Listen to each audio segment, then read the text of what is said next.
welcome to Crime on Caffeine. I'm your host, Erica. And I'm your host, Allison. Thank you so much for listening to another episode. Today, we actually be sipping on Awareness Coffee Co. It is their Peace Initiative blend. This is going to be our Pride episode. So we figured that we would go with coffee roasters that support Pride and have Pride blended coffees. 50% of the profits Awareness Coffee Co. makes are given to nonprofits for LGBTQ+, such as the Trevor Project, Free to Love, and Out Alliance. So if you guys are interested, you can check it out. You can actually pick which kind of roast you like. So we got a medium roast, and we got it ground because I don't have a coffee grounder. I know I say this every week, but thank you guys so much for continuing to support us and, sharing us on your stories and sending, our social media posts to your friends. That's been super helpful. We've been seeing a lot of people do that. So thank you so much. Like, you guys don't even understand how much it helps. Just you guys telling your friends about it. We really appreciate it. Oh, and we just wanted to give a shout out to Miss Ashley Shellcross because she is my lovely friend. She's a beautiful, amazing human being inside and out. She's also a very talented hairstylist, and she bought us coffees, and we just wanted to thank her because she's amazing. And if you live in the Tampa Bay area and you need your hair done, go see her. Honestly, we'll just link you. Yeah, we can on link our her. website. We can link her. So yeah, thank you, and thank you for leaving us reviews and ratings. And if you want to get a little shout out and buy us a coffee, you can just go to buymeacoffee.com/crimeoncaffeine. Yes. So as I stated, this is going to be an LGBTQ+ spotlight. Obviously, this is Pride Month. We decided this week we are going to raise awareness and bring you guys 2 episodes, Monday, today, and Wednesday. Our cases are just going to involve victims that are a part of the LGBTQ+ community, just to bring more awareness to the case. Often cases that involve, minorities or those who are part of the LGBTQ+, they're often not as well known as other cases. So we just wanted to bring some awareness to, the one that Allison's going to talk about today, because I know of the case kind of because you've talked about it before, but I don't know the case. And then mine's going to be very important to the LGBTQ+ community. Okay. Yeah, I don't know Erica's case, but I discovered this case because for a while I was doing some makeup and, the whole beauty community thing. And honestly, I would have never even heard of this if it wasn't for being in the beauty community. I wouldn't have heard of it if I wasn't looking up history of cannibalism on Wikipedia. Unfortunately, Erica was looking up the history of cannibalism. Spoiler alert, there is cannibalism. No, it sounds weird. No, I was talking to Ashley about she's going to the mountains, and we were talking about cannibals living in the mountains, and we were trying to find something, and I looked it up on Wikipedia. So, never mind. So Erica's search history is a little bit stranger than mine. Mine is makeup, hers is cannibalism. It's fine. Anyway, Jeffree Star, who, if you don't know, is a giant YouTuber, makeup guru, makeup brand owner. I learned about this case from him because he tweeted about it. That is how I know about the case of Kevin Bacon. Kevin Bacon, not the actor, the hairdresser. Love me some Kevin Bacon. You do love Kevin Bacon, the actor? Yeah. What's he in? I don't know. He's in a lot of stuff. Really? Yeah, but you know what you would like that he's in? What? A TV show called The Following. Never heard of it. Anyway, back to not the actor, Kevin Bacon, the hairdresser from Schwartz Creek, Michigan. He stood over 6 feet tall, and he had a big burly build. He had super fun colored hair and a style that didn't quite fit his small town life. When I say small town, I mean like really small. He literally lived in a population of around 5,500 people town that spread across acres and acres of farmland. His friends said he would carry fun bags and flaunt designer sunglasses and shoes. Basically, he was a bright light in this little suburban land. I love that for him.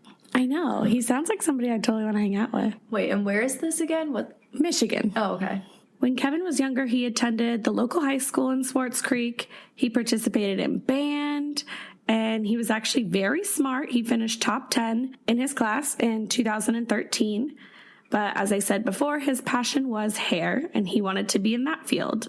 As long as the people in his life could remember, Kevin always wanted to do hair. His mother, Pamela, even said that he started as early as the age of 12. He even styled wigs for one of his grandmothers before she passed away from cancer, which I thought was really sweet. He even told his mom at one point, "Don't worry, I'll make you look really pretty for your funeral." Oh my God.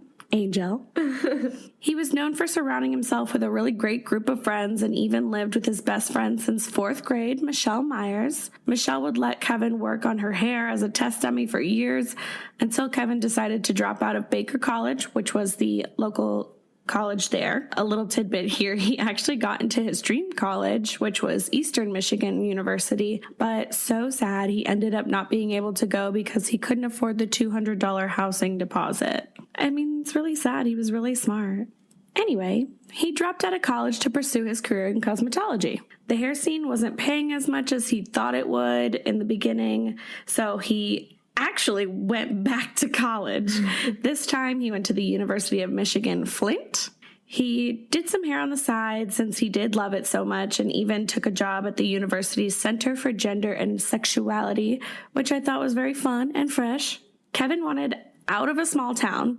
Obviously, I mean, there was 5,500 people there. No offense to Swartz Creek. I feel like it's a great place, but his dreams were just a little bigger.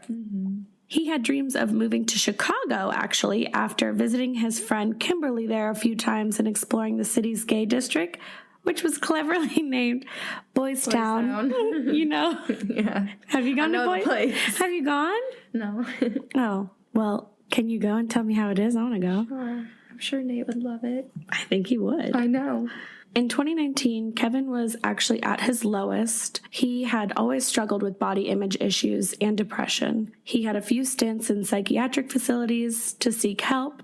Trigger warning, if you do not like listening about self-harm or if it is a trigger for you, I would just skip over about 30 seconds while I discuss what happened to him. He was categorized as an emotional eater and suffered with multiple eating disorders such as anorexia, which is starving yourself, and bulimia, which is known as binging and purging, in case you didn't know. He would also self-harm, which included cutting himself on his arms and legs, as well as overdosing on pain medications and getting his stomach pumped. His roommate Michelle recalls a time that he cut himself so badly that you couldn't see his skin.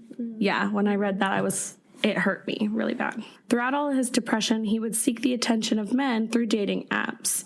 Kevin would try to find men that he could, quote unquote, fix. An article from Rolling Stone said he would take them on as projects, but they were actually verbally and physically abusive towards Kevin, and one even used him for rides, which I thought was just so rude. What? Yeah. He was just dating him so he could get rides. There's a different app for that. It's called Uber. Like, what? As you can tell, Kevin, although a very wonderfully smart, loving, and bright man, had his demons, as we all do. On the night of December 24th, 2019, he decided to go out and planned to quickly hook up with a man he met on the app Grindr, which, if you aren't familiar with the app, it's basically Tinder or Bumble, but for same-sex, transgender, bisexual couples. He had been dealing with a family issue that night and just wanted to get out of the house. He basically was like, I'm not going if this one person is going, so toodaloo. The Nest doorbell at Kevin's apartment has footage of him leaving the apartment he shared with Michelle Myers around 5 p.m. that night, and no footage of him returning. When Kevin didn't show up to celebrate Christmas Day, his family was immediately worried. This was not like him. It was actually Kevin's father, Carl, with a K, who decided to call the police and alert them of the situation. Everyone, his friends, family, the authorities, and even local news outlets searched for 3 days, checking every possible place they could think of, including the vast areas of farmlands that Swartz Creek was made up of. His friends from nearby cities even checked railways and bushes and really just anywhere out in the open or tucked away that he might possibly be. Kevin was not in a field or railway. He wasn't in a bush or wherever else his loved ones thought he was. He was strung up in the basement of a man named Mark Latunsky, his grinder date that evening, 20 miles away from any of his friends and family looking for him. I'm going to put another giant trigger warning here because this case is absolutely one of the most gruesome murders I have ever read about. I thought the toy box killer was really hard to stomach, but this is really, really bad. So Great. I know, I'm really sorry. It's okay. I was reading this case and I was like, Eric is going to be so pissed that I got to go over this stuff. So please, please, please, if you are not someone who needs to know every single detail about somebody's murder, skip this part for your sanity and your stomach, please. Kevin was found in a secret room in Latunsky's basement on December 28th in rural Shiawassee County. His body was hanging naked from the rafters by his ankles and his throat was slit. In the room, there were chains and sex toys along with an open trap door beneath his body. In an article from WNEM, Mark Latunsky spoke of what happened that night leading up to his reasoning for murdering Kevin. He said that they were just lying on the ground, and Kevin explained how he had been suicidal in the past. The discussion began about how he could make Kevin's body disappear. Latunsky said he stabbed Bacon in the back of the neck just below the hairline, but when he realized Bacon wasn't dead, he slit his throat because he didn't want Kevin to suffer. This is obviously really horrifying, but nobody really expected what was gonna happen next. I don't want to talk about what happened next. Mark Latunsky admitted to eating part of Kevin's body that night.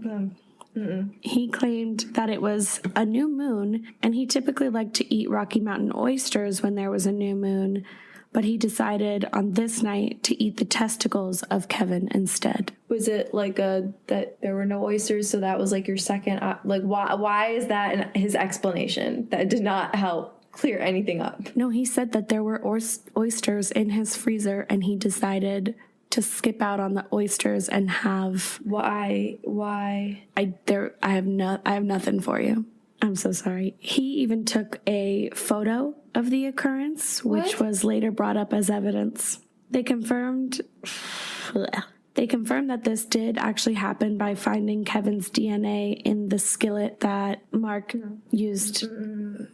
Latunsky said that this was agreed upon between him and Kevin when they reached their suicide conclusion. We know this isn't true because, according to the Lansing Journal, the evidence showed that he took precautions to protect himself when he was going to meet up with Mark. The police recovered messages from Bacon's phone asking his date to confirm that if he went with him, he would be safe. Obviously, this is not safe. No. This is the opposite definition of safe. You are unsafe. This is bad. Very unsafe, I would say. He told Kevin that his body would not go to waste, and they agreed that he would use bone meal to plant tulips, and he would use his intestines to grow chestnuts or peach pits. Is he okay?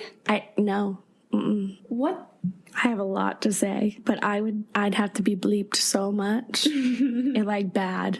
Okay, not only did he say that he was going to use the intestines to grow chestnuts or peach pits, he said that he would also use his muscles to make jerky. What the? Oh, God. I'm sorry. I'm almost done with this part. This is so bad. There's more. The U.S. Postal Service intercepted a package for Latunsky containing a dehydrator after the murder, which, if you don't know, a dehydrator is how you make jerky. So that was very much so his plan. Yeah. The police found Kevin's car in a parking lot in Clayton Township. In the vehicle, they found his phone, clothes, and the keys to his vehicle in a grocery bag in the back. Police found texts between Kevin and Mark from Grindr, which is how they ended up pointed to the direction of Mark Latunsky's house. It was reported that Kevin stripped naked and put on a blindfold, earmuffs, ankle restraints, and wrist restraints upon meeting Mark in the parking lot. Mark Latunsky, who was 50 years old at the time, was arraigned on December 30th on one count of open murder, which, if you don't know what open murder is a combination of first and second degree murder. Yeah, the jury determines the appropriate degree based on the proof. and 1 count of disinterment/mutilation of a dead body, according to 66 district court documents. Latunsky made his appearance over video instead of in person. And the weird part is, I mean, not that anything that I literally just said was not weird. According to WILX, the man on the video said he was not Mark Latunsky. He said that his name was Edgar Thomas Hill. Okay. And that Mark Latunsky was actually his nephew. What? So I don't know who the heck this man is. But the district court judge, Ward L. Clarkson, ignored this and continued on with his arraignment. Kevin's father, Carl, later said the police have definitely identified who he is and they've dealt with him in the past. And this is the same person they arrested on site, and he has not left their custody at all. So he is Mark Latunsky. Right. I don't know where he got Edgar Thomas Hill from, but he really thought he did something. He did. He was like, oh no, this'll work. That was not me. That was my nephew. The police had, in fact, dealt with Mark Latunsky in the past multiple times. They responded to an incident on November 25th of that same year when a 29-year-old man ran from Latunsky's home wearing nothing but a leather kilt that looked very similar to the one Latunsky answered the door in. In Kevin's case, the man literally was running down the road with just blood running down his face and a leather kilt. So that young man said he did not want to press charges, though, which I found super suspicious. Like, what did Mark Latunsky say or do that would cause that man, who was clearly held against his will in a leather kilt and blood running down his face, to not press charges? Question mark. Big, bold question mark. Mark Latunsky was also charged with custodial kidnapping in 2013, but according to WLIX, it was dismissed after many different competency hearings. Then there was 48-year-old James Carlson, which happened only 6 weeks before the 29-year-old. James alleges he took a bus to Michigan from his home in Suffolk County for consensual erotic activity, which was BDSM. If you don't know what BDSM means, bondage, discipline, dominance, submission. But not with Latunsky. He was going to be with Latunsky's husband, Jamie Arnold. He had a husband? Did he? But he ended up tied up. He ultimately escaped. Carlson's attorneys said that initially he didn't want to press charges either. Why? That's what I'm saying. Makes no sense. As I stated above, for some reason, people just say they're not going to press charges against this man, even though he's a real messed up dude. But as of June 2020, James was seeking damages for more than $75,000 in a lawsuit that he filed with the district court in Detroit.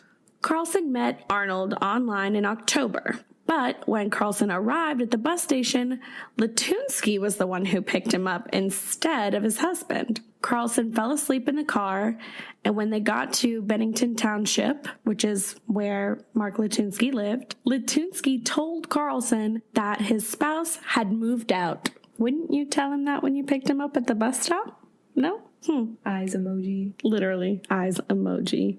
In the home, the 50-year-old retrieved locks, chains, and leather straps and tied Carlson down in the basement. Latunsky told the plaintiff he was going nowhere, and then he went to bed. After Carlson thought Latunsky had fallen asleep, he cut himself loose from the straps with a butcher knife, found his cell phone, and left the home, running down the street and calling the police. It's very unclear where the knife came from. Somehow he had a knife and got himself loose to escape while Latunsky was sleeping, but Stay strapped. He stayed strapped with the knife and got out. The police questioned Carlson and took him to a near gas station. Carlson then made his way to the bus station, but his ticket was not good for another week, so with no money and nowhere to stay, are you ready? Maybe. He called Latunsky, who persuaded him to return to the home. He said that it was just a misunderstanding. The whole situation was just a misunderstanding, and he could come back to that house. This dude is literally insane. That's why he didn't press charges, because he was being manipulated by Latunsky. So now you know of the crimes that came before. In the article about this case on the Lansing State Journal, the Shiawassee County prosecutor, Scott Corner, said, "This is a case that should have only existed in the pages of a horror book." I agree. I also Scott Corner, you said it right. Mm-hmm. In February of 2020, the state's Center for Forensic Psychiatry found him incompetent to stand trial. Douglas Corwin, Jr. was the public defender for Mark Latunsky, and he continues to try for the insanity side of this situation and said he plans to perform another competency evaluation. However, Shiawassee County District Judge Ward Clarkson ruled in October of 2020 that Latunsky was mentally fit to stand trial in circuit court on charges of murder and mutilation of a dead body. Latunsky's attorney, Doug Corwin, asked the judge to add a charge of assisted suicide since the toxicology reports showed an antidepressant was in Kevin's bloodstream. Oh my God. Mm-hmm. But according to the state law, defendants cannot add on charges, so the judge denied his request. Oh, damn. In addition to the DNA found on the skillet... Their minds. Sorry, I'm just thinking about how, insane that is. Yeah, it's absolutely insane. So, in addition to the DNA found on the skillet, which we already went over, we don't need to talk about it again, Detective Moore also revealed to the courtroom the suspected murder weapon was a knife found in the dresser drawer of Latunsky's bedroom. Rebecca Ray from the state police is how I was going to say that. The police. That was a dang police. Oh my God, the state police forensic lab. Rebecca Ray from the State Police Forensic Lab said it is 470 trillion times more likely the DNA on the swabs from the handle of the knife came from Mark Latunsky. How did she come up with that number? I don't know. That's a big old number. Big number. We get it. Those are his. You could have said, they're just 100% his. 470 trillion times more likely. Dr. Patrick Hansma, a forensic pathologist, said Kevin's cause of death was blood loss due to sharp force injuries to his neck. So the slit to his throat was what did it? Like knives. For some reason, knives are it makes me it just seems worse to me than a gun for some, I just, I don't, oh my God, I literally just got the chills. I know. Oh my God. It freaks me out, especially, no, I can't. This is why, when it comes to guys and their throats, because, they have, just, oh my God, I can't. Have I ever told you that my friend Pat has, the biggest fear of being, slit in the throat? And if you even go to, tickle him in the throat, you ever seen one of those Gatorade bottles that's, crooked at the top? Yeah. That's literally, I send him that all the time because he's so weird about his throat. I would be that too, he just is like this all the time. No. Crooked Gatorade bottle cap. I would be the same. So, it's a thing. People have that fear. I do have good news. The trial is set to begin in July 2021. Oh shit, that's next week. He is facing life in prison. Because of COVID, they had anticipated it might be pushed back towards March, April, or May. So I'm glad they finally said July, which is now, basically. So I will 100% have an update for all of you sometime soon. I know Kevin deserves justice, and I'm just glad that we're hopefully going to get some soon. The last information I could gather before they determined his trial date was that the Forensic Center was performing the evaluation regarding insanity at the time of the offense, and that there is a possibility of not having a trial if the Forensic Center found that Latunsky was insane at the time of the offense. So I'm glad that, we are going to get a trial, because such a finding would negate a jury trial unless a prosecutor decided to go forward with one.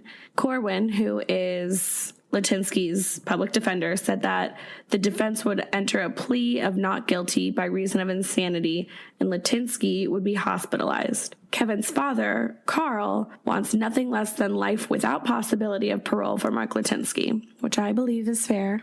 He is fully aware of the psychological evaluations going on and even stated in M Live, Michigan, that Litinsky will try to, quote, play the crazy card again, unquote. So again, he will be standing trial soon, and Interested to see what happens. I'm so interested to see what happens because he clearly has some type of mental situation going on. Yeah. So there was a big possibility there for a while that they were not going to be able to put him on trial, but they gonna do it.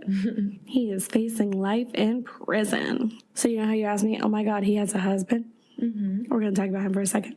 Okay. Litinsky's estranged husband, Jamie Arnold, spoke out after he found out about Kevin's death. He told WJRT that he became a target on social media after the incident, even though he left Litinsky months ago. Oh, what? That's not his fault. I know. He said that he was accused of being an accomplice in all of it. Speaking of social media, as I said before, the reason I even found this case in the first place is because I was in the beauty community or beauty world, whatever, and I happened to follow Jeffree Star at the time. Kevin was a really, really big Jeffree Star fan, and he even had tattoos of Jeffree Star and Trixie Mattel, who I'm also a fan of. And Jeffree Star actually had a home in Michigan at the time too, so I'm assuming he heard about it that way as well. But he, like, a bunch of people were reaching out to him on Twitter asking him to, like, help, kind of, or maybe even just bringing awareness to the case. Mm-hmm. And he graciously donated $20,000 to his funeral after finding out that Kevin was a huge fan of his. The actor, Kevin Bacon, who we already talked about, actually posted his condolences about his death, obviously due to the similarities in their name. I love that guy. There was a good amount of media coverage on it. I know there's an article done by Rolling Stone. There were a lot of, like, Daily Mail and things like that, but, like, bigger, more pop culture based outlets that did cover it. And I don't know how I had not heard of it before the whole Jeffree Star thing. And then when you said that you hadn't heard of it, I was like, what do you mean? There's been coverage on this from what I read. In December, family and friends of Kevin went to Flint Rock to paint a mural in his honor since it was the anniversary of his passing. They had done the same thing about a year before that. They made, like, colorful rainbows and a portrait of Bacon with his trademark purple hair, which I love. I always think that I'm going to dye my hair purple. Maybe I will. Do it. In honor of Kevin. Do it. This year, they added his name, which I'm really hoping that they continue to, like, make this a tradition. And I like what they do, like, a little bit every year. Yeah, that's what I wrote. Like, go there every year and commemorate him and just add something else that reminds them of Kevin. I thought that was very sweet. Kevin's best friend and roommate, Michelle Myers, told Rolling Stone that she'll never forget the week she gathered tons and tons of people to search for her vivacious, loving, and compassionate friend. They were all, you know, hoping for the best and experiencing the worst. So that was really hard to read, especially from his best friend since, like, 4th grade. She said, I'm still getting flashbacks to last year when we were all out searching. Christmas will always feel weird, and hopefully it will get better. I think, like, I forget that as I'm reading the case. This happened literally on Christmas Eve. His family had to call the police on Christmas. Yeah, every time it's something that happens on Christmas Eve or Christmas Day, I just... Such a happy time in people's lives. And horrible. So sad. So this isn't really a profile because, I mean, this man is clearly a cannibal and a sexual sadist. Mm-hmm. I mean, you could have just been like, okay, that's it, and gone away. But I did find some information. I learned that Mark Litinsky was actually once a family man, married to a woman, and had 4 children, until he received a diagnosis on 2 separate occasions in 2010 and 2012. He was determined to have, quote, severe, recurrent, and chronic major depression with psychotic features, adjustment disorder with depression, and anxiety with paranoid schizophrenia, and borderline personality traits, according to court records reviewed by the Register. His ex-wife claimed that he refused to take medication, and when he was off of it, he would act erratic. What she means by this is he frequently was watching torture films and threatening to get rid of his children's animals. Why? Like animal cruelty. Oh. Mm-hmm. Like get rid of them. No. I thought you were talking about stuffed animals. No, I'm talking about like getting rid of them, quote unquote, murder of animals. Yeah. According to MLive, Mark Latunsky's behavior began to spiral that February after he was fired from his job making lubricants for American Chemical Technologies. Weird fact about Mark Latunsky, he was like incredibly intelligent. He was like a chemist and like real smart. Way, brother. Yeah, anyway. His ex-husband stated, "To my knowledge, he was fired due to erratic behavior at work. He was accusing his place of employment of contaminating the products he would make." Okay, so this is the part where his paranoid schizophrenia comes into play. He mentioned multiple times that he thought things were being poisoned. There was the accusation at work. Then he accused the neighbors of polluting his water supply. And he accused his ex-wife Emily and her brother of trying to murder him by putting poison in his well. Part of me looks at this case and says Mark is clearly insane and needs to be put on medication and should be in the psych ward for the rest of his dang life. But there's another part of me that is really glad that he's standing trial and hopefully going to be put in jail for the rest of his dadgum life for what he did to not only Kevin, may he rest, but the other two men that were very coherently kidnapped and tortured as well. Anyways, I wanted to do this because although it did get a good amount of media coverage that I spoke about already, I haven't seen it on very many crime podcasts. I haven't seen it in the crime community really at all.